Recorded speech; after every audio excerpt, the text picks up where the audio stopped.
Okay, good morning. Thanks everyone for being here, both in person as well as on Facebook Live.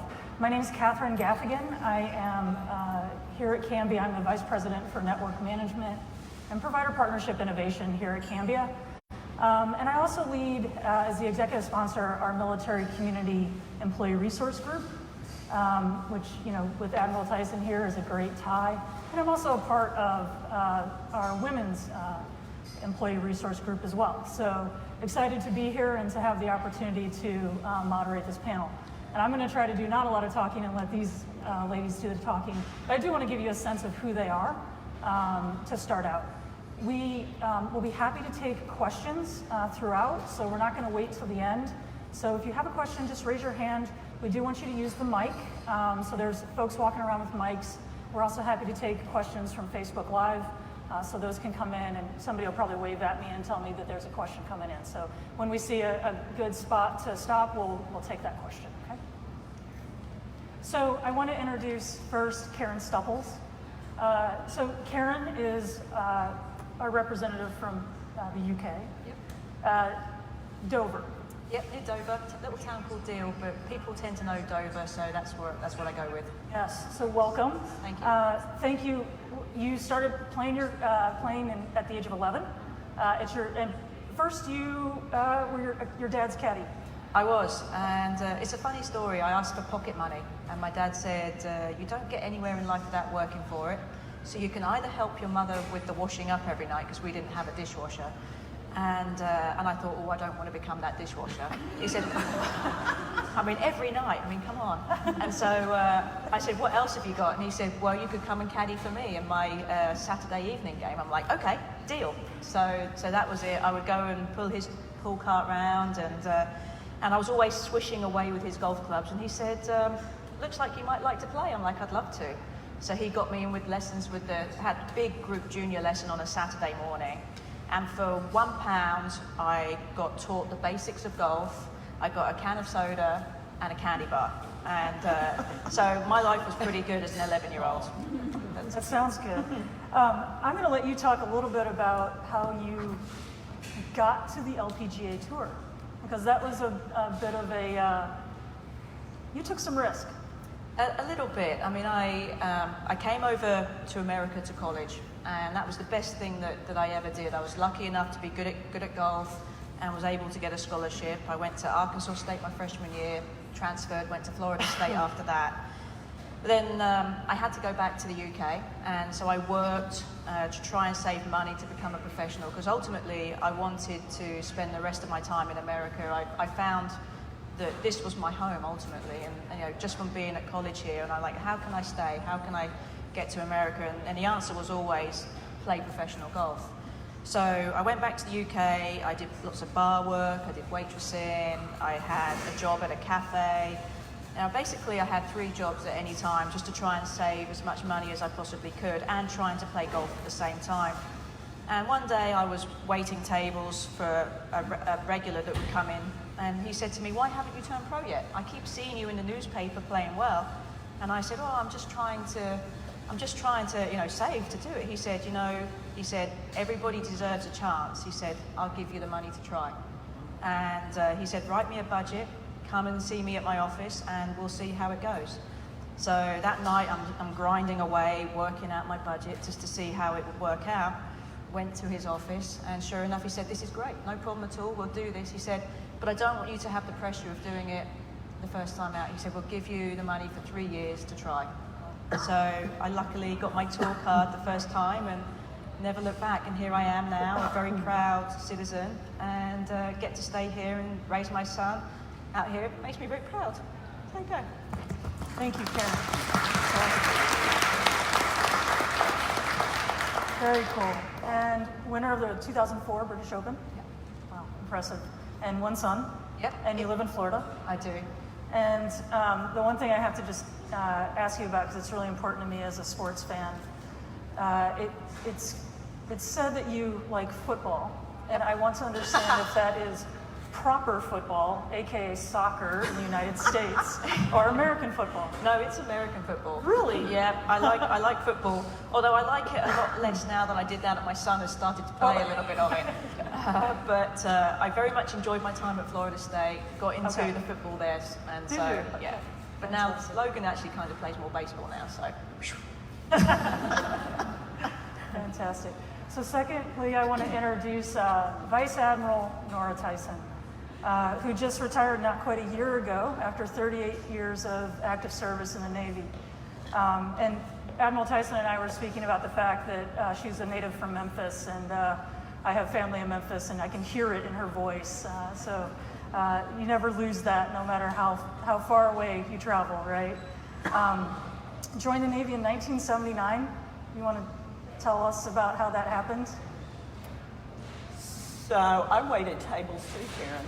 Nice. But it didn't lead to my Navy career. I had a pretty normal childhood, I guess. You know, growing up in Memphis, you know, riding my bicycle and climbing trees and doing those things that we do. And I went to Vanderbilt University in Nashville, Tennessee. And I had gone through all of the, well, maybe I want to be a doctor. Maybe I want to be a marine biologist. Maybe I want, I went through all that stuff that we all go through.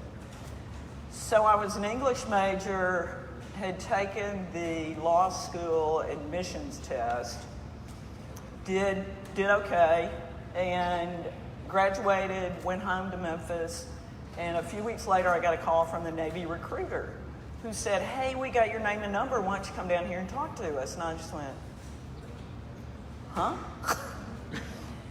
So I just said, you know, who knows? I had nothing better to do, so I went down and talked to the Navy recruiter. And one thing led to another. They said, hey, how about you take this aptitude test and we'll see, you know, what you're good at. And I said, yeah, okay, whatever. And hey, you know, why don't we do some of this physical stuff and see if you're physically qualified? Yeah, okay. I hadn't signed anything.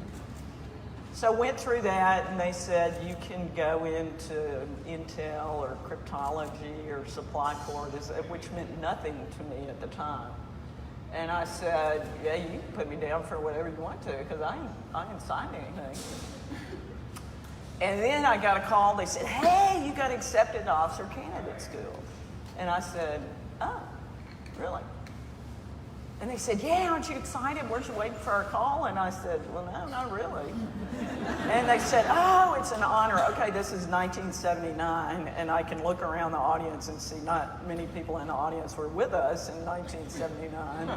But it was not the most popular thing to do. It was post-Vietnam, and you know, the military was just not what people were clamoring to do. But so anyway, one thing led to another, and I said, you know, if I don't, I'll always wonder what would happen if I had. And the commitment was 4 years, so I just said, okay. So I went to officer candidate school in Newport, Rhode Island, and then they said, hey, what do you want to do? And they had a list about, you know, pages and pages of places you could go. And I think I was telling Catherine, you know, you can be the Goonie Bird watch officer in Midway, or you can be the, you know. And I'm like, I don't know. So I had a bunch of buddies from college who were in Washington, and I said, can I go to Washington, D.C.? And they said, yeah, sure. So I went to Washington, D.C., had a ball for a couple of years, lived with my college buddies, and learned a lot. Well, a fair amount about the Navy and the military, but nobody had said anything about going to sea or flying or you know, submarines. A lot of that was closed to women, so it was so limited that they didn't even offer me the option.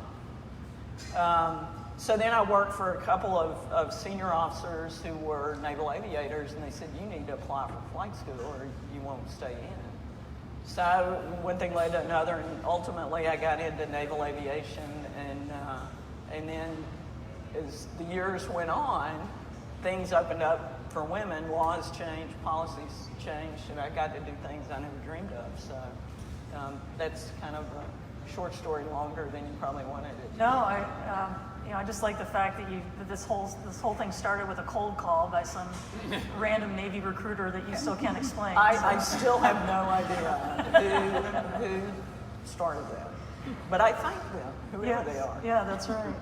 I just want to call out a couple of firsts for you, and then you could talk about them a little bit. But Admiral Tyson she was the first woman to, and forgive me because I'm Army, so this stuff doesn't roll off my tongue. I've already forgiven you for being Army. Thank you.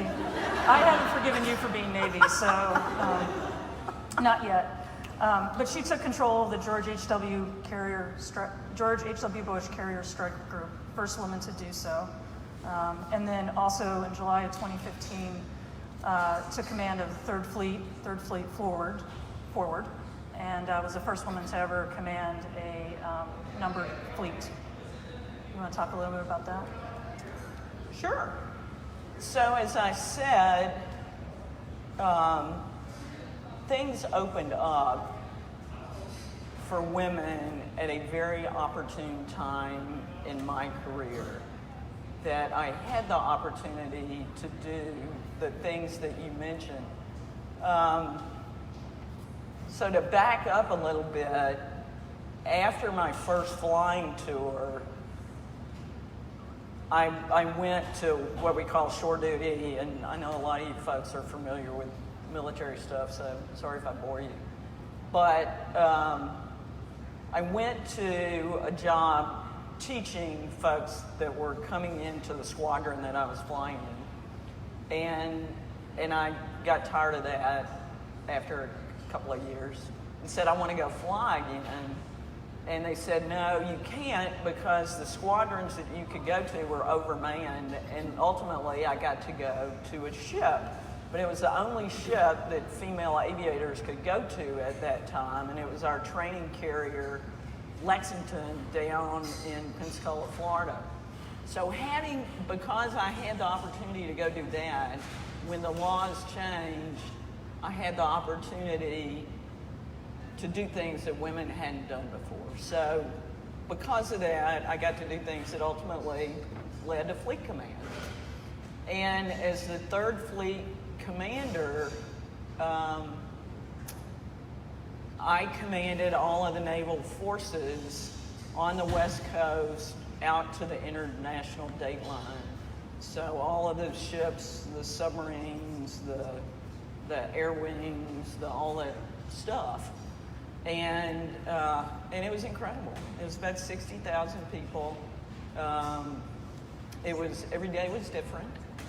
And it was just a tremendous experience to every day get to see young men and women who volunteered to serve our country out there at sea, out there, working hard. And I am forever grateful that I had the opportunities that I had, and that opportunities presented themselves because laws changed, policies changed, and women now can do pretty much anything they want to. But yeah, I feel very fortunate.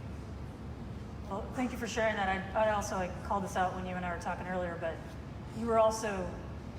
you took advantage of the opportunities that were given to you, right? And I think that says a lot. Yeah, I did, sometimes knowingly, sometimes not knowingly.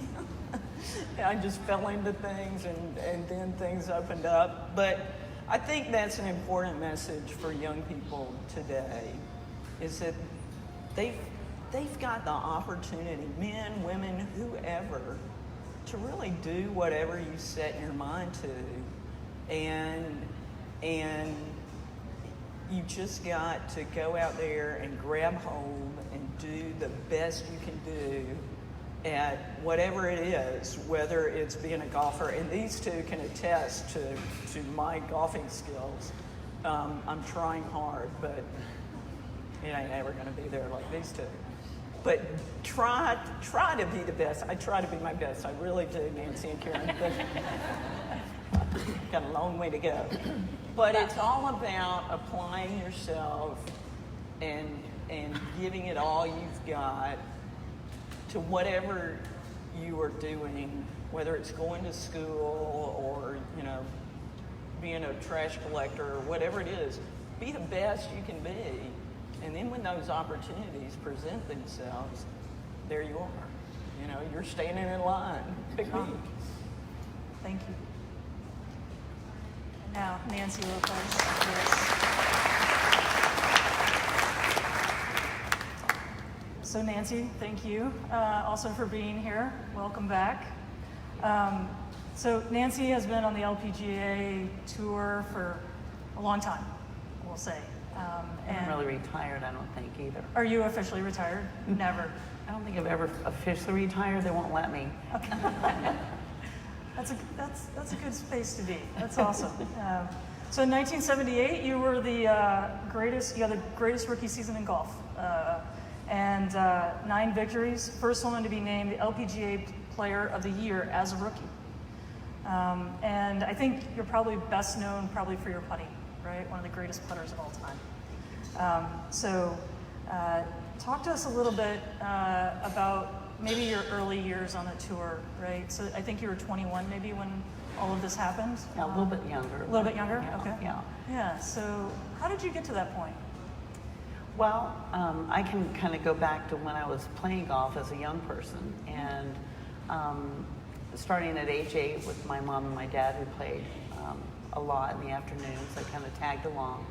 I think, I loved the game because my dad loved it, and he taught me to love the game in a way that I think sometimes we get a lot of pressure from our parents to love the game, but he taught me to love it in his own special way.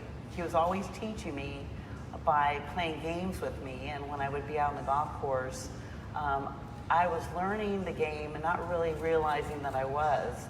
An example, he would pace off 50 yards and he'd hold a shag bag, and he was such a cute man, really strong Hispanic accent. And as he stood out there, paced off 50 yards, he would say, "Nancy, I stand here, you hit the ball in the bag, and not move very much."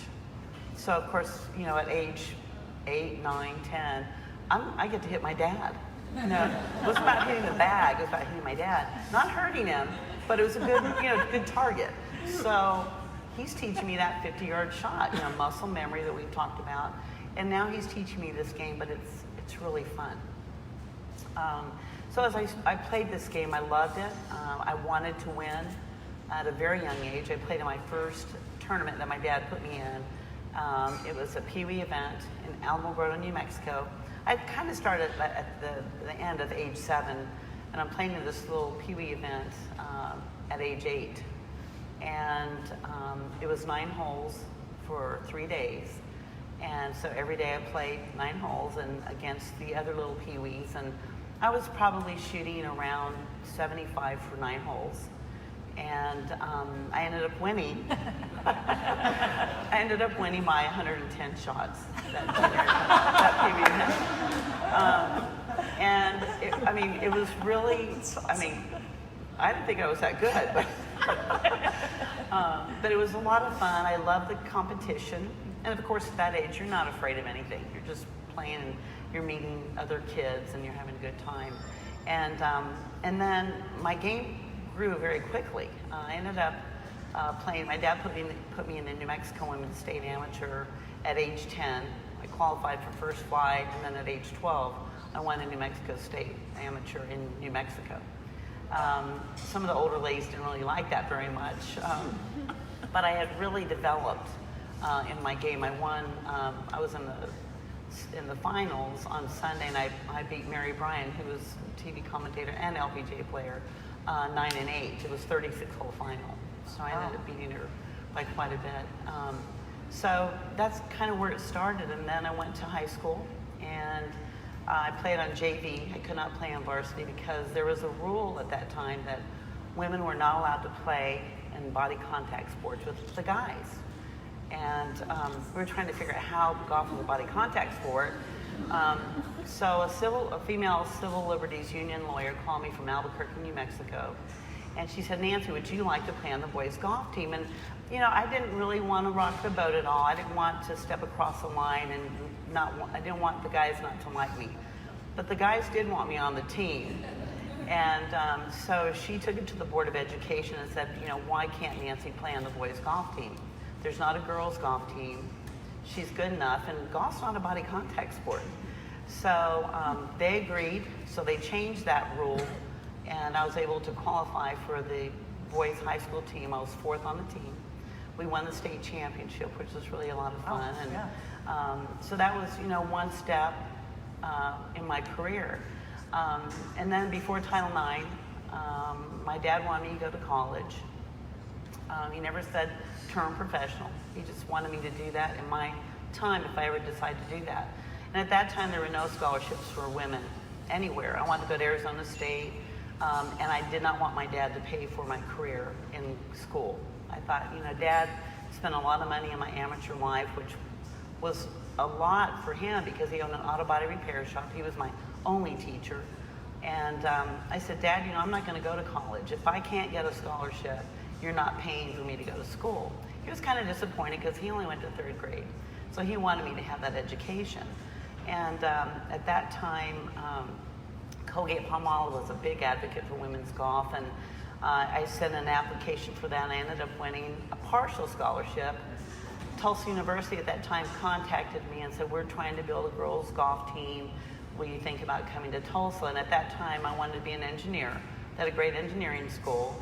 And I was not talented in school, really. I had to study really hard because I was always that kind of person. I always wanted to do the best I could. And I thought if I was going to make money one day and be able to do stuff for my parents, I'd have to be an engineer. I'd have to make money. So I went to Tulsa. They gave me a partial scholarship. So with the Colgate scholarship and the partial from Tulsa, I had a full ride. So I played on the girls' golf team for 2 years. And after 2 years, not doing very well in my engineering classes, pretty much straight C's, but traveling all the time on the girls' golf team, I had to decide then what I wanted to do. Was I going to be a student, or was I going to try and be a professional golfer? And so I called my dad. I said, Dad, you know, I have to make a decision now. And he never said turn professional. He wanted me to be happy. He wanted me to do what made me happy. And I decided to go professional in 1977. I qualified for my card and turned professional. I have to say, God gave me a good mind to make the right decision or help me, guide me. So then turned professional in 1977 and went on the tour. I finished 2nd in my first 3 LPGA events on the tour. And then it just kind of snowballed from there, and I was really blessed to be able to play and be successful. But I owe it all to my father, who was very positive. He looked at me every day and said, you know, if you work hard and you're a good person, you can go far in life. And I always tried to think, that's what I want to do. And so, and he was a great father. I had a great mom. Unfortunately, she died before I ever won any golf tournaments. But she was there to support me during my young years. And so it was a lot of fun. Wow, that's awesome. Thank you for sharing that. And tell us a little bit about what you're doing now, especially with your maybe some of your charitable work. Well, I stay real busy with the LPGA whenever they need me to go and to speak to some sponsors, which is really fun. I love the LPGA. It's my other family. Love to promote women's golf and help it keep growing if I can. I have a clothing company and a golf club company that I love being a part of that. It's all, you know, to help women enjoy the game. We want to look good, and we want to play with clubs that help us play good. I do a lot of charity stuff, love charity work. You know, and you can help other people, and I help other fellow professionals. It's not just all my charities, but to be able to help the players that call me and say, can you come help with, you know, a breast cancer event or even just a cancer event. My charity is aimed for the handicapped, for handicapped children. You know, it's a good feeling because you can take and take and take in what you do, but you always have to give back because that's what really fulfills me, is to be able to do that. I have a company called Nancy Lopez Golf Adventures that I've been doing now for 4 years, and we teach women and guys to enjoy the game of golf, and we want them to play happy, which some of the guys don't get that as easily as the women do. And so we have a great time motivating people with golf because it's amazing how golf kind of flows into your life. You know, when you're out on the golf course having a good time, you have that personality in life too. So it's been a lot of fun doing that, motivating women to play the game and let them know that they belong on the golf course too, as much as the guys do. That's awesome. Thank you. Thanks for what you're doing. So thank you all for just kind of giving us a sense of who you are. I'm going to ask a couple of questions and also just look to the audience too as well. But you both, or all three of you have hinted at this, but I'd like you to talk for a second about who are your mentors or your champions that helped you get where you are, and what does that mean for you in terms of, you know, your own personal motivations around championing others, etc. Looking at me. I'm looking at me. I'm just trying to look down the line, but Karen, do you mind starting? Yeah, no worries. I think that throughout the course of my career, there have been a number of mentors. There's never been any particular one person, because as every stage as I've grown up and developed as a golfer, as a person within school, different people have come into my life and helped me out in different ways. There was a lady after my first ever lesson. My dad said to me, "You've got to go and practice. You can't just expect to be good after having a lesson. You have to work at it." I'm like, okay. So I went to the practice ground, and there was a lady practicing next to me, and she said to my dad, she said, "Wow, you've got a daughter who plays golf. She needs to join the county golf association, and we can get her into some tournaments, and we can help her with some coaching." And they was always looking for new girls to play golf and to try and grow the game. So her name was Joan Piper, and she became the first mentor that I had, role model, so to speak, that kind of pointed me in the right direction. Then when I got into the system, there was a group of ladies that taught me the right way to do things, to write my thank you notes, to say thank you, to act a certain way, to learn the rules of the game, and essentially learn the rules of life, really, and how to respect people and how to, you know, receive respect back. And then as I moved on into college, my college coach was there for me, my golf coaches. And then I joined the LPGA Tour. And it was a different world playing professional golf, because everybody was out there for themselves. I didn't really know that many people coming from the UK. It was Alison Nicholas and Laura Davies were the people that I knew from the UK, but there was sort of almost too many years separating us for me to really be close to them.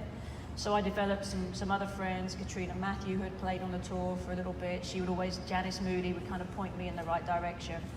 And then the biggest turning point, I think, in my life was when I decided to serve on the LPGA board of directors as a player director. And I got on the board, and I realized that I wasn't just a golfer. I was more than that. There was people that served on the board that had a wealth of knowledge from running industries and being, you know, leaders of their corporations that were listening to what I was saying about the tour and the tour operations. I'm like, wait a minute, they're actually listening to me. I have a voice. And there was one lady in particular, Roberta Bowman, who was particularly supportive of me throughout that journey. And it was because of that really inspired me, finding my voice, to go into the TV business, which I am now in. I work for Golf Channel, work for PGA Tour Entertainment, and a number of other different companies around the world. And now that I'm in the TV world, Judy Rankin is my mentor within that. I look up to her in every aspect of the job. She has been a role model and a trendsetter within female golf commentators. There's not many of us out there. It's very much a male-dominated business, but she has done it with grace and with style, and she's somebody who I very much look up to. So it's been an ever-evolving world of mentorship for me, and I just hope that at some point I can be that to somebody along the way too, because I have received so much from them that it's only right, as Nancy was saying, that I should be able to give back. And playing this week, I'm playing in the tournament this week, my first tournament in about a year and a bit, so it's dusting off the clubs. I come into it with a whole new set of eyes, and hopefully again, if there's players that I can help along the way, just because I'm available to them to talk to, I hope that I can help. Well, you're doing it right now, so thank you. Appreciate that. Yes, thank you. Absolutely. Admiral Tyson, what about you? Well, Karen and Nancy both talked about their parents, and I've got to say, I owe it my being here to my parents, because they put, I had an older brother, and they put our education first, always. And I think because I had the opportunities when I was young, and they put us in what they felt were the best schools in Memphis at the time, even though it was way beyond what we could probably afford at the time. But they said, we want you to have the opportunity that everybody else does. So, and my mom was an incredible woman. I won't get into that, but because I'll start tearing up. But anyway, when I came in the Navy, again, it was an accident, but I would have to say, one, my husband is sitting over there, raise your hand. He served in the Navy, and Nancy's husband, Ed. But I could not have done what I did without Wayne's support. We've been married almost 33 years. Wayne did 24 years in the Navy, and through, 18 moves and all sorts of deployments and stuff, Wayne's been a rock. So I couldn't have done it without my parents and without Wayne. And I had the first job that I had when I was navigator on Enterprise. Catherine, we were talking about it. It was really the first job that I had that I was the first woman to do that. My commanding officer of the ship was just an incredible leader, and he's a great friend of ours to this day. But we had never met. His predecessor had hired me to be the navigator on it, or said, yeah, I'll let her come. I'll give her a whirl. And the first day I got there, this was the new commanding officer, and he said, I don't care where you came from, I don't care what you've done in your career, you are my navigator, and that's all I care about. You are responsible for the safe navigation of this ship. And I said, got it. And we had a wonderful relationship through 2 years of taking the ship to sea, taking it around the world, taking it through the Suez Canal 4 times, and doing this and launching aircraft and shooting missiles and all sorts of things that we do. And he's the guy that really gave me that opportunity to do the job, and didn't care if I was a woman or what. This is your job, and this is what I need you to do. And he said, so what do you want to do next? And I go, gee, I don't know. From the minute I set foot on a ship, back when, I said, I love this. I said, so I want to be navigator on an aircraft carrier, even though I couldn't do it when I first said that's what I want to do. And he said, okay, so what do you want to do next? And I just hadn't thought beyond being a navigator on an aircraft carrier. And I said, honestly, anything that would get me back to sea, because I just love doing this.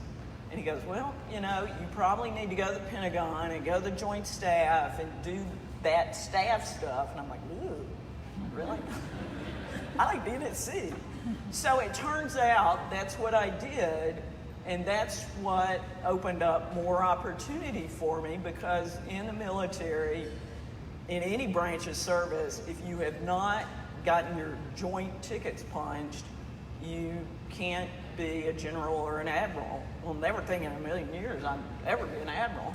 But I go to the Joint Staff, learned a tremendous amount, and then other doors and opportunities opened, and here I am sitting with these wonderful women up here. And so I've got to say, he was the guy that really gave me that opportunity. And then there was another chief of naval operations, our senior guy in the Navy, that took a chance on me and gave me the opportunity to command a carrier strike group. And it was the first time a woman had done that. And I guess he just said, well, I think it's time, and Nora's got the checks in the block. So I'm forever grateful to those two guys. And then I'd have to say, in the military, and I would venture to say in life, you don't get anywhere on your own. It's about the team. And I would never have gotten promoted, had the opportunities that I did without those other members of the team. Those that I worked with, those that were on my staffs, and I owe it all to them to have had those opportunities too. And like Karen said, and Nancy said, it's all about those coming behind us.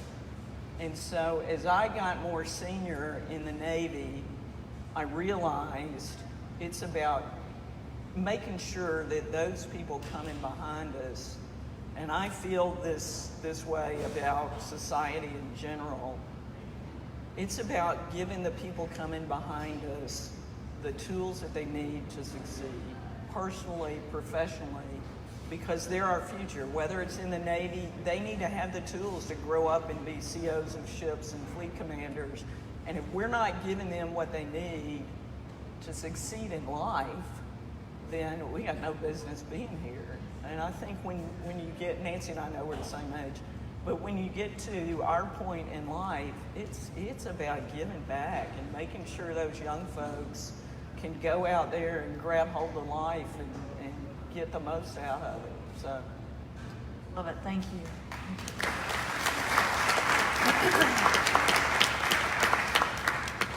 Nancy, you've talked about a couple of mentors, but who else kind of comes to mind for you? You kind of mentioned your dad, but who else? Well, I think Karen hit the nail on the head. I never really thought about, there's a lot of people that have really kind of guided me and given you a pat on the back. But I have to really say, first of all, it was my dad. I always think about my dad, what he said, what he told me, how he encouraged me. And like I said, when he encouraged me in golf, it really flowed right into my life. Playing happy, that was his anecdote to me. And he would say, Nancy, you play better when you play happy. And as a young person, you're like, wow, yeah, that makes sense. Or, he watched me grow and play the game, and as he watched me be impatient sometimes, he said, Nancy, do you want to shoot 39 or you want to shoot 40? And I would say, well, Dad, I want to shoot 39. He would say, well, when you get mad, you shoot 40. So he always had something like that to say to me, and it always made sense. And he lived his life the way he taught me. He wanted me to respect people, to be good to people. And he was like that with people. He owned an auto body shop. If they came in and said, and I worked in the summer times cleaning windows and answering the phone, East Second Body Shop, which was the name of his shop. But if someone come in and say, his name was Domingo, Sunday in English, Domingo, I don't think you did this right. He goes, I'll fix it. There was never an issue with him, and they loved my dad because he always did the right thing. So I learned by watching him and what he did. I look at Arnold Palmer, who I probably followed and watched in my whole life, and how he treated people, how he always made eye contact with them, always treated everyone with respect, never acted like he was the best golfer, next to Jack Nicklaus in the world.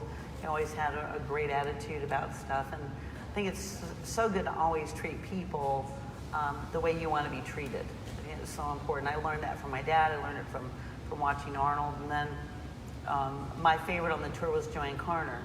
And as a young person, I would sit in front of the TV, watch her, and always saw a pleasant person. Even when she wasn't playing well, she was always the same. And I knew that I wanted to be like that. She looked like she was having fun in what she was doing. And if she was playing poorly, you didn't know it. So I wanted to kind of follow her footsteps in that way. So, you know, my dad was really the one that I really believed everything he said to me. Like I said, unfortunately, my mom passed away when I was very young, but my mom was, she was the female part of me, I guess, because my dad always wanted a son. And I went hunting with him, whatever dad and the son did. My mom was, you know, you got to do the dishes, you can't wear jeans, you got to look like a lady. When you bend over to read a putt, keep your legs together. I mean, those are things that my mom taught me. So I had the best of both worlds, and I owe a lot to my mom. I know I don't talk a lot about my mom, but she was a great mom. And I think that helped me in my life as being a mother of 3 daughters. So I had a good life with my family, and I think I learned a lot from them.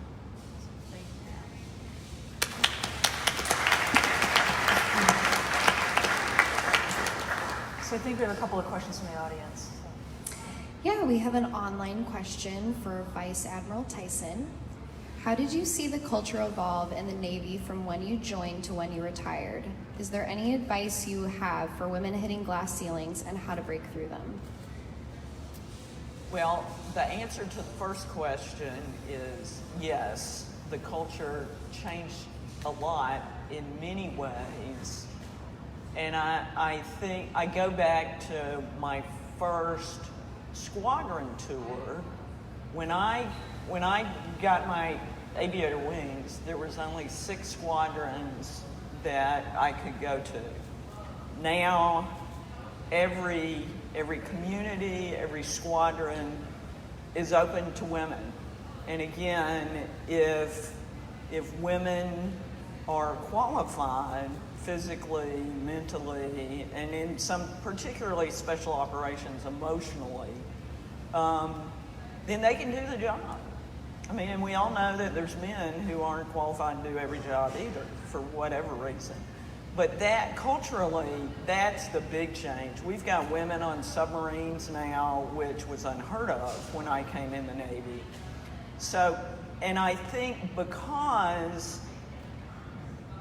that culture has evolved over time, that now you find that men, and obviously it's a male-dominated profession, that men are much more open, accepting of women, whereas when things first opened for women, it was like, whoa, no, I don't think so. And there was some tough sledding for a while. And and depending on who you talk to, there's probably still some tough sledding because it traditionally has been a male-dominated profession. Fighter jocks and submariners and, you name it. It was just men. So I think that, yes, culturally you will find that young people, what would have been a big deal when I came in, now young people are just like, what are you talking about? Because they've grown up with the acceptance of women and the diversity that we see today, whether it be gender, ethnicity, whatever it is. It's just not a big deal to young folks. So that's and as the young folks get older, obviously it permeates the entire culture. You've still got, some of the senior people that are still. As far as the women and the glass ceiling, again, I think it's be the best, strive to be the best at whatever it is you're doing. And to me, it's all about professionalism. If you can do the job and you prove that you can do the job and you're the best at whatever it is, then there is no reason whatsoever why you as a woman or a whatever shouldn't have the opportunity to go as high as you want to go. And I know depending on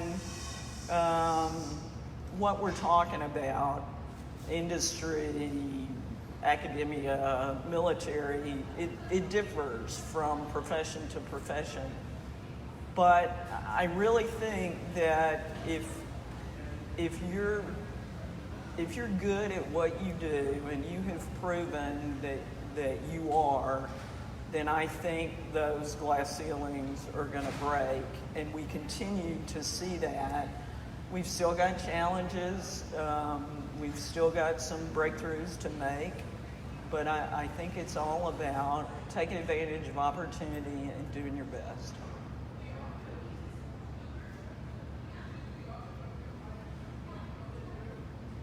Well, thank you guys or women for coming and speaking to us today. I've got to admit I'm a little nervous to say that I grew up a golfer in a golf family to this room full of colleagues. I also caddied for my grandparents, Dr. Pepper and Kit Kat bar. That was my snack. But what I wanted to ask you today was there, or can you remember a mistake you made in your career that had an impact on your life? And what did you learn from it, or how did you course correct?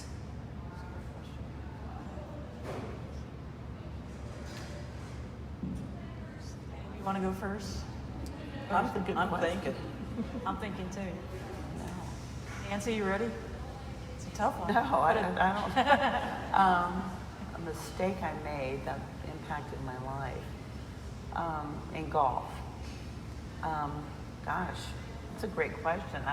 I'm going to jump in. You want to, since you have that one? I went to Florida State University. Well, I went to Arkansas first, Arkansas State, then to Florida State University. I managed to get through 3 years of school. I was not a very good student. I really struggled in school. I have ADD. So getting through class was a big issue for me. And going off and playing golf tournaments made it very difficult. And so I decided to leave school. And it is a regret that I have that I didn't finish my school. I would love to be able to sit here and say, I have a degree, but I don't. And that's one of my life regrets, and it will be there for a while until I pluck up enough courage, because it requires a lot of courage for me to actually take exams, to there is a fear of failure for me. So I will eventually get over that and have to fight through that. But I gave up on school and I went back to the UK and I worked. That's where I started doing bar work and waitressing, and decided to put in effort into my golf game as much as I could to make that my career. And as you heard earlier, it all worked out for the best. But as Nancy said, doing the right thing by people, treating them the right way, showing them respect, it came back and paid me forward in the biggest possible way it could. It gave me an opportunity to come back out here to America. So the one mistake that I would say was not getting my degree, was not staying at school, because I think that that would have made me as proud a person as I possibly could have been, knowing that I had overcome something that I was struggling with and got past it. But as it turned out, I overcame not having a great deal growing up and becoming a professional golfer and being able to provide for my family. So I made the most out of it, and I still, as I said, have an opportunity. It's just when I can pluck up enough courage to do it. You know, everybody has weaknesses and failings, and that is one of mine. It's a fear of failure, really. Yeah. Anyway, that's my thing.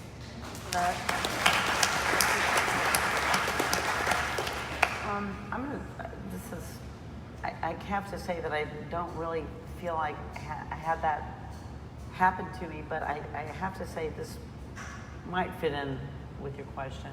As I played golf, my dad always told me never to quit, always to give 100%.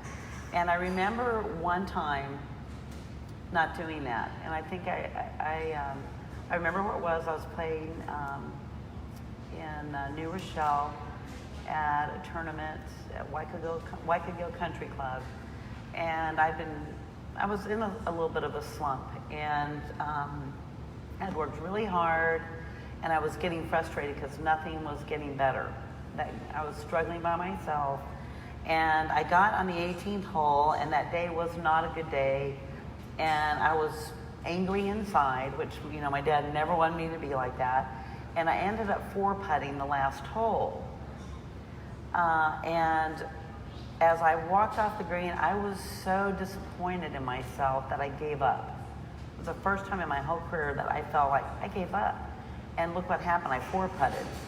And walking off that green, I just really wanted to go in the locker room and cry for a minute, because I felt like I had let my dad down and I had let myself down. But you know, as I walked off the green, and I always tell rookies or anyone, always sign that autograph. And even though I was angry, you know, I walked off the green, signed autographs all the way into the locker room, feeling better a little bit after you walk through there and all your fans are like, hang in there, Nancy, you'll be fine, don't give up. So, you know, then the day didn't seem so bad. But I think at that moment, that was probably the most disappointing time I felt in my career, was because I gave up.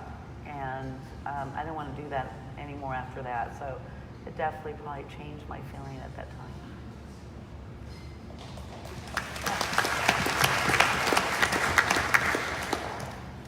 Ma'am? Okay, I've been thinking. So I can't come up, unless Wayne can come up with something, I can't come up with a mistake that I made. And I'll tell you quite honestly, when people say, what's the hardest part, and this was back when I was on active duty, what's the hardest part of what you do? And my answer has always been, particularly once you get command or at a senior level, I say it's not the tactical part of what we do, because you can learn the tactical part, you know, how to drive a ship, how to fly an airplane, how to, you know, shoot missiles, or navigate, whatever it is. I mean, you can learn that. I said I think the hardest part of what we do is making decisions that affect other people's lives. And whether it's taking your ship in harm's way, whether it's a weather situation or war fighting or whatever it may be, or disciplinary decisions that you make. If you have a sailor that, and I think we were talking about it yesterday, we have incredible young people who are serving our country in the military today. Incredible, all volunteers, and it's eye-watering when you see what these young people are doing for our country all over the world. Incredible. But we are a microcosm of society, the military is, and you have some young people who come into the military who don't really get it.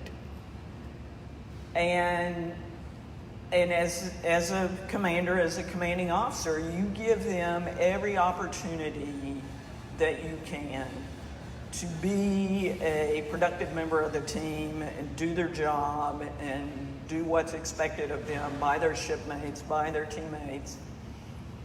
And sometimes they don't get it. And I had a young sailor when I was commanding officer of the ship who I gave every opportunity in the world, but he just didn't get it. And when he came, where's my Navy people? So anyway, when he came to Captain's Mast, which is the disciplinary procedure that you have when somebody does something they shouldn't have done, he came once and he'd just been, you know, boneheaded and a jerk and treated his shipmates like he shouldn't have.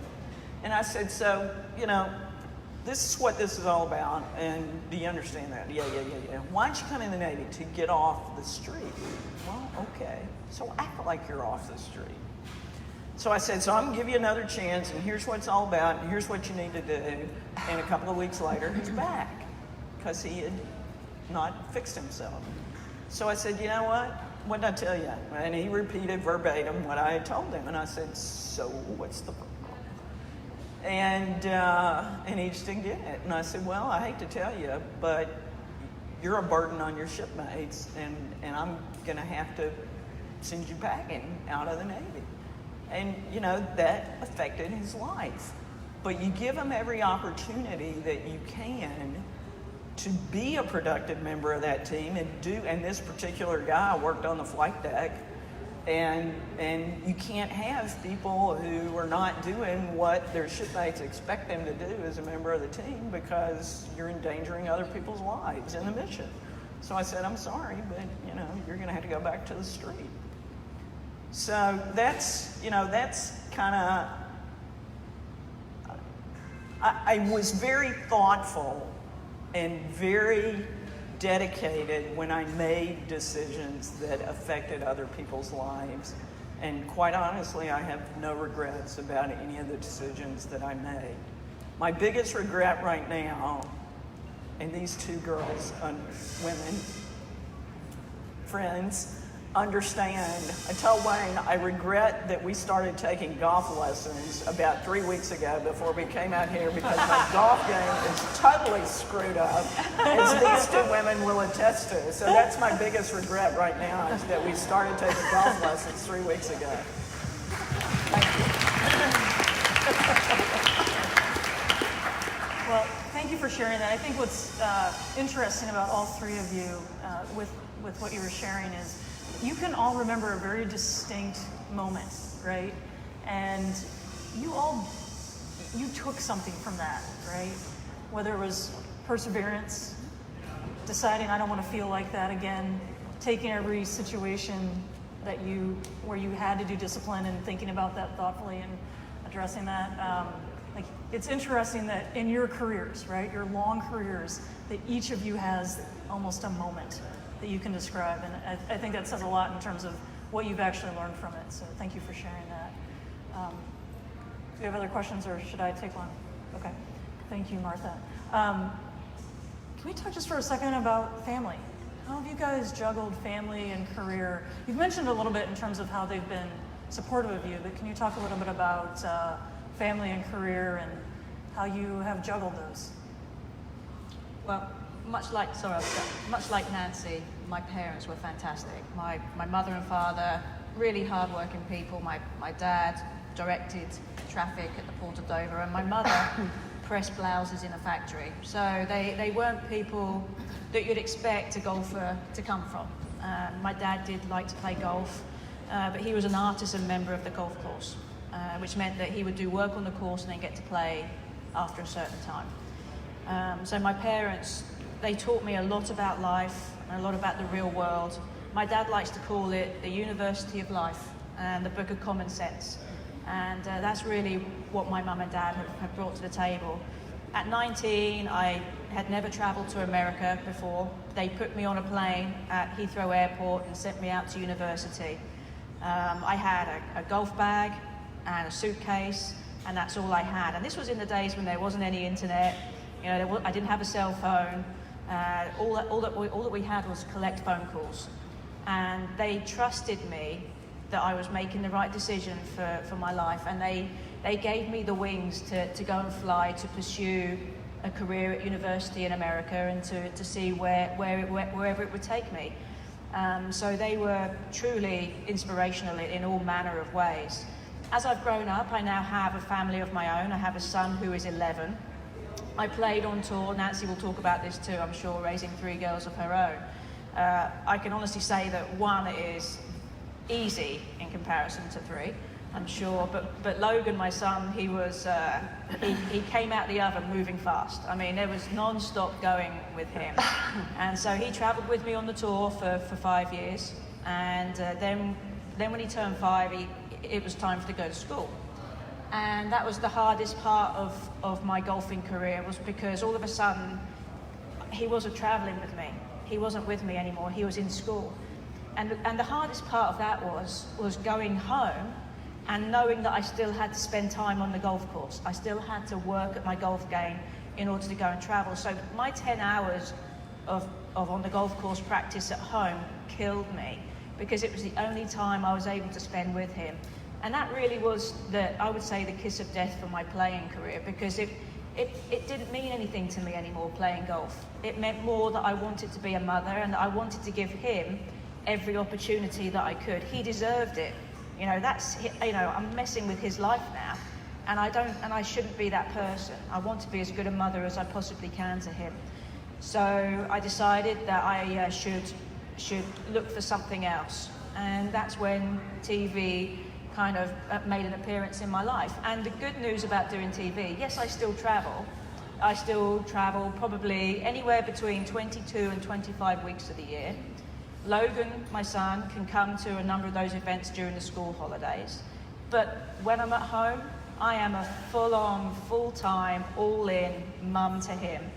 And it is fantastic. And I have, no matter what tournaments I've won, no matter what I've done within my golf career, watching him succeed is so much more rewarding and makes me more proud and happy than anything I've ever done within my own life. So juggling everything family-wise, it's pretty cool. I've had the best of all worlds. Yeah. Thank you.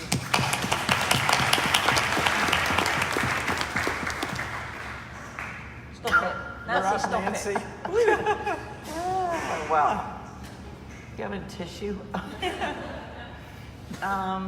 You know, pretty much the same thing, you know, Karen. When you have a career, you kind of have to make choices. And I know as a professional golfer, I said, I want to have a family. Could I do it?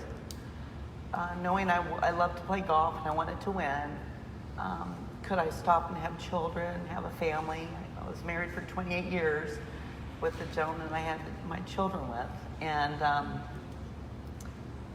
you want to be a good parent. And my three girls, the first, Ashley, she's now 34. And, oh, thank you. And when she was born, I think as, you know, with the career, I said, you know, when I have my first baby, I'm going to quit playing golf. And so I have my first baby, and I'm like, oh, I don't think I want to quit playing golf. You know, the competitiveness was still there, and I said, you know, but you do change. You know, here I was this competitor, now I'm a mom. And there was an emotional feeling I felt that kind of left me that was there before I had Ashley. And I kind of had to find it again, you know, that competitive tiger inside. Because when you're a mom, you get a little softer because you are a mom. I don't know how to describe it except that way. So I knew that Ashley could travel with me, at least until she was, you know, 5, hopefully. And then I decided to have a second, who's Erin. She's now 32. And now you're juggling your career and your husband's career at that time, and there's a lot of stuff going on. You've got to make arrangements to go to golf tournaments. You've got to rent 2 rooms. They have to be connecting. You have to have a refrigerator because the kids are still going to be in the room while you're playing golf, and you want to make their life easy for them. Back then we didn't have any kind of daycare, so I had to hire a full-time nanny to travel with me because I didn't want my children to be with something different every week. So I carried 15 pieces of luggage. Thank God they didn't charge us for luggage back then. We didn't have wheels on our luggage either, like we do now, so we had to carry everything. I wish I would have invented those wheels. I could have retired by now. So you're juggling all this stuff, and I was able to do it because I think I was very maybe anal, organized, whatever word you want to use. I was always like that. So I have 2 children that travel with me, trying to make sure they have a normal life because they really didn't know what mom did. I didn't take them to the golf course with me. The nanny would take them to zoos and tried to really, you know, develop museums, tried to develop them as people, but yet I didn't want them to stay in the room. And so, you know, making sure they had something to do, going to the golf course, playing golf, focusing, coming back, being mom again. So I juggled those 2 lives, and my husband's life at that time, and my own, and wanted to be successful, wanted to be a great mom, wanted to be a great wife, want to be a great player. So the only way I really could do that was when I was playing golf. It was like I didn't have the other lives. When I was with the girls, it was like I didn't have any other life. When I was with my husband, it's like I didn't have a lot of other things going on. So I was able to focus on each chore, maybe, I don't know what the word is, in my life that I was going through. And then, so now they grow up a little bit, and I have a third daughter who's Tori. She's 26 now. So there's a space there where I traveled and played, left my 2 older girls at home, not more than 2 weeks at a time, you know, flying home for dance recitals, flying home for anything that was important for them. I very seldom missed any of that. Then Tori came along. We did have Smucker's Daycare now on the tour, which made it a lot easier for the ladies that wanted to have children so they could have their children with them. But I left the 2 others at home with a nanny and dad, and I took Tori with me on the tour, put her in daycare. So there's a lot of juggling going on and trying to be successful in everything I was trying to do. So I felt like I raised 3 really great daughters, and they've been really blessed because they've made good decisions. And you know, I just try and teach them everything my dad did. And I think there was times when I looked at them and I wasn't their friend, I was their mother. And I remember my dad telling me, and I told this to them, I said, when you're gonna make a decision, think twice, because sometimes the first decision isn't right, the second one is probably gonna be better. And so I try to teach them all those things in life. And now I have a new life. I'm married to a wonderful man, Ed Russell. Been married to him for just a little over a year. Dated him for 7 years, put him through the ringer, made sure he was gonna behave. My daughter, he was in the Air Force, so he gets all this, he loves this. But he's been so supportive, which is great. Because I do have this other life now. It's a casual life of golf. It's playing in Twilight, winning $25 in Twilight and Pro Shop credit, enjoying golf in a different way. It's still very competitive though. Not with Ed, but with other people that want to try and beat me. When they say I'm going to beat you, I'm like, no, you're not. But you play happy. But I play happy. So now I have this other life, which is great. I have 3 great daughters now. I have 2 grandchildren, Molly, who's 5, Hunter, who's 2. And, you know, you go into your next life. I think as we get older, you have another life, and you try and be successful at that. But I still love golf. I still promote it. I still love doing what I'm doing. I love people. I want to, you know, help anyone I can along the way, encourage them, because it's what I feel I should do. I have a lot of things to be grateful for, and I always want to be someone else's friend. So it's been a good life.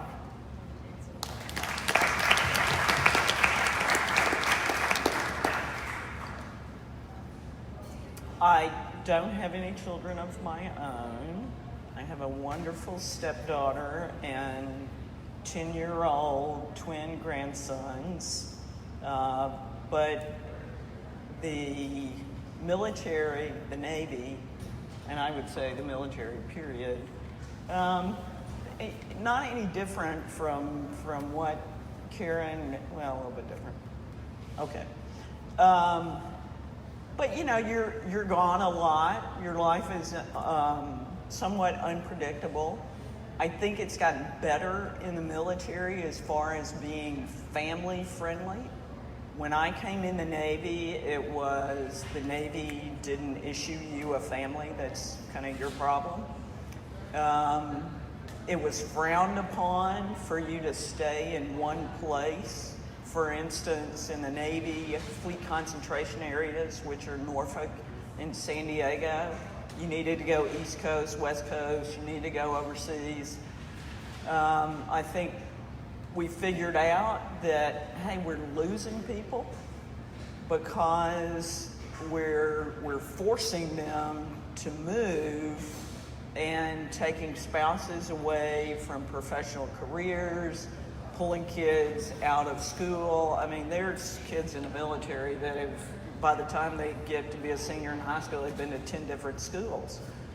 Now, I have my own opinions about that. I think that that makes children, in many cases,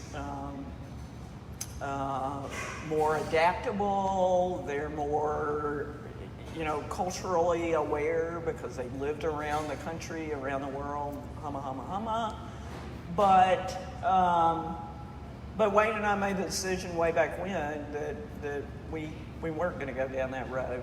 So, and again, no regrets, but I don't have good stories to tell you about my challenges of having children.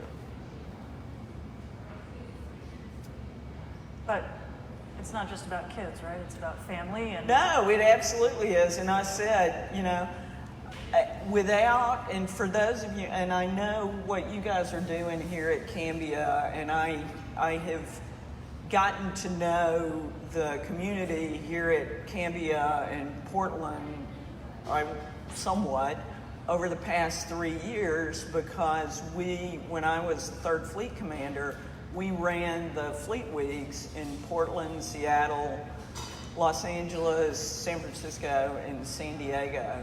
And in coming to Portland for Fleet Week, which is, you guys probably know, is in conjunction with the Rose Festival, and Cambia is a huge supporter. It's all about family support when we go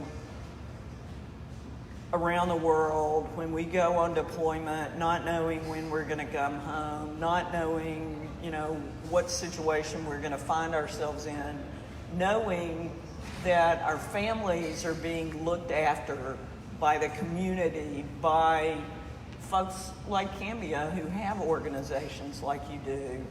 And now we've really come a long way with, Ed and I were talking about Folds of Honor and Wounded Warrior and the tremendous, tremendous community support for our men and women in uniform and for the Gold Star families, which are the families who have been left behind by our men and women who have died in combat or died while on active duty. But it's incredibly important, and I thank those of you who are family members, have served, or are serving by taking care of those families, children, spouses. I just can't thank you enough because the men and women in uniform can't do what they do, what they're expected to do without that support. So thank you.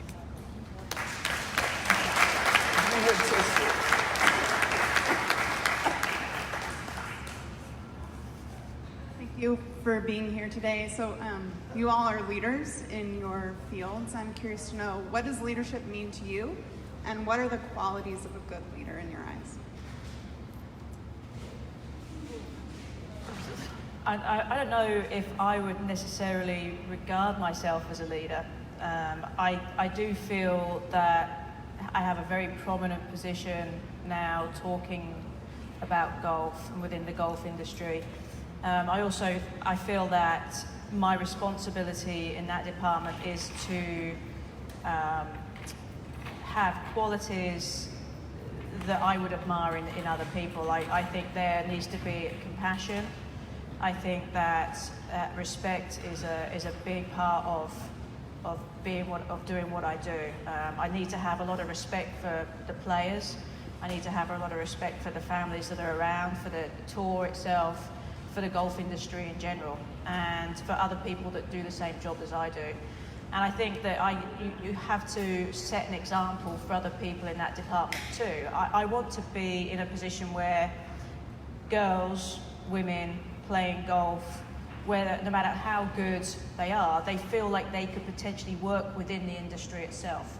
It can feel somewhat of a closed shop when it comes to get into golf, because for the most part, and it drives me pretty crazy that the perception of women within the industry is, oh, they don't know as much about the men. They don't know as much about the guys. We'll just have a guy come and do it. And that drives me crazy, because I have spent time and grafted at golf and worked as hard as anybody, and I know as much as anybody about the game. And so if I can bring that to the table, to create respect for women within the industry from other people because of how I behave and how I act on camera and around at functions like this, I think that is my job, really, because I want to create opportunities for people. I want to be that person that Judy Rankin has been to me. I want to be, for girls to think, you know what, I could do that. That's something that I would aspire to be and I want to be like.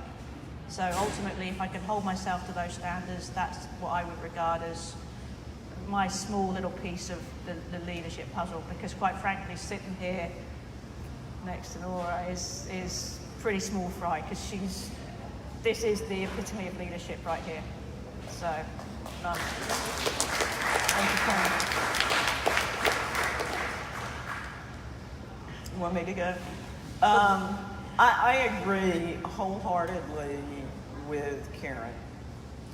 And as I said earlier, it's about giving those people on the deck plates, on the flight deck, turning the wrenches, giving them what they need to do their job, because everybody depends on each other to do their job.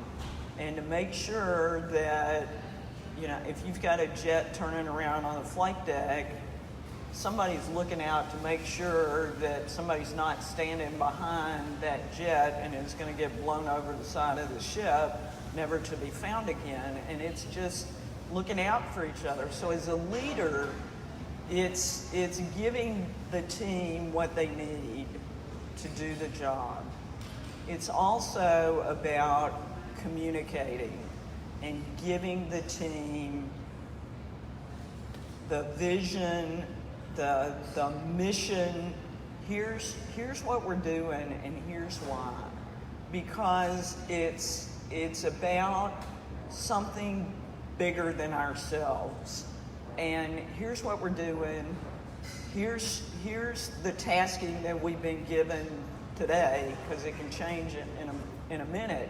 But it's communicating to the team, here's what we're here for, and here's what we need to do. And they're understanding their part and their role in the mission, so that they understand that's something bigger than themselves that they're doing. So I think as a leader, the communication of the vision and the mission and why we're here, so that everybody goes, I got it, and we're going to march off and we're going to do this. I think that is critical for a leader, because if somebody's not doing that, then you got a bunch of chickens running around with their heads cut off, wondering why they're here and what they're supposed to be doing. So I think the communication piece is, and back to the respect and loving what you do, and those people coming behind you, seeing that you love what you do and you have a passion for what you do, and you set the example. You're the role model, so that they want to grow up and be you. And if they don't, then you need to go, what am I doing wrong? Because and you got to go to work every morning with a smile on your face and be happy, like Nancy said, because otherwise, those people that are following you as the leader are going to go, she doesn't like what she's doing. She's mad all the time. You got to think about the perception that other people have of you, and put yourself in their shoes and say, what would they need from me as a leader? So I would say all those things, but communicating and setting the example. Nora, what you said is great. I believe that in Karen also. I think in life you realize maybe why you're here, and you learn a lot about yourself. And as I watch, golfers and then people, but mostly golf, because I remember, the little Symetra Tour players are trying to get on the LPGA Tour when I was in their shoes, and I was wanting to be that player, win one tournament. My goal is to win one tournament. But then you realize that you become a role model when you win 48 tournaments and people look up to you. You don't want them to ever say, oh wow, I can't talk to her, she's won 48 tournaments. But wearing a shirt, all of us, that says I'm approachable, that someone looks at you and says, I know I can approach her and talk to her about something that's really a problem or an issue, because not everybody's a leader, but yet they want to be a leader. And I look at my 3 daughters that I tried to raise to be leaders. 2 of them were leaders, 1 was a follower. She's become more of a leader because she's become more confident in herself. I think it's just important to know people. I kind of watch people and see how they are personality-wise, and if I can, and I've never been shy, so I can always go up to someone and say, I'm here for you if you need to talk about anything. I believe in being loyal and honest, and when I've been able to talk to some of the young players on tour, letting them know they really have a friend. I'm Nancy, I won 48 tournaments, but still, I'm a human being, and I want to be able to help them maybe win 48 tournaments one day, or even win one tournament, but to encourage them, because it's fun to do that. It's fun to be positive. It's fun to smile at somebody. It's fun to give them a hug. It's fun to let them know that you're there for them.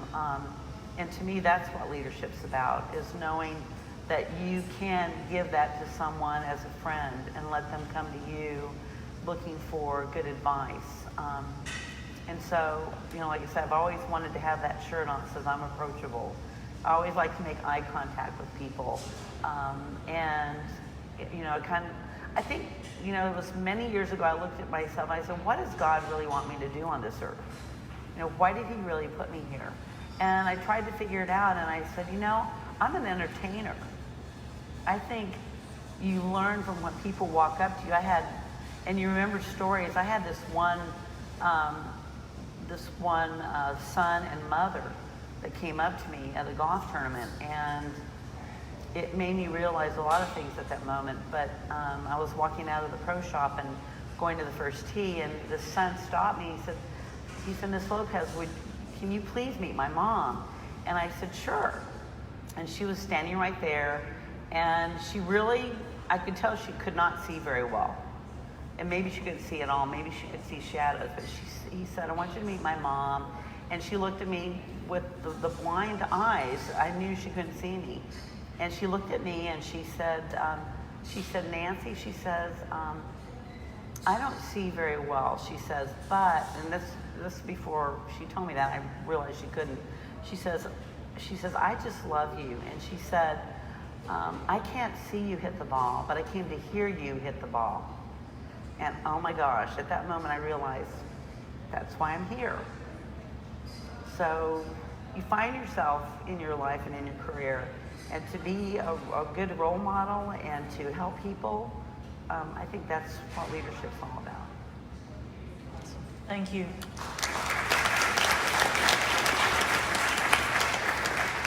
So we're going to close. First of all, thank you so much, all 3 of you, Karen, Nora, Nancy. It's fantastic. Thank you. So I'm supposed to make a quick announcement. The Women's Employee Resource Group is doing a challenge with the IF, or Innovation Force team, working on making healthcare for women more simple. So if you are a Cambia employee, look for that challenge, and let's think about ways that we can address women and healthcare. So take an opportunity to check that out, and if your idea is voted on, then you will be mentored through the process of developing that idea further. So hopefully I got that right. You got it? Good. All right. There you go. All right. Thank you so much again for being here. We're so grateful, and for your words of wisdom. So thank you.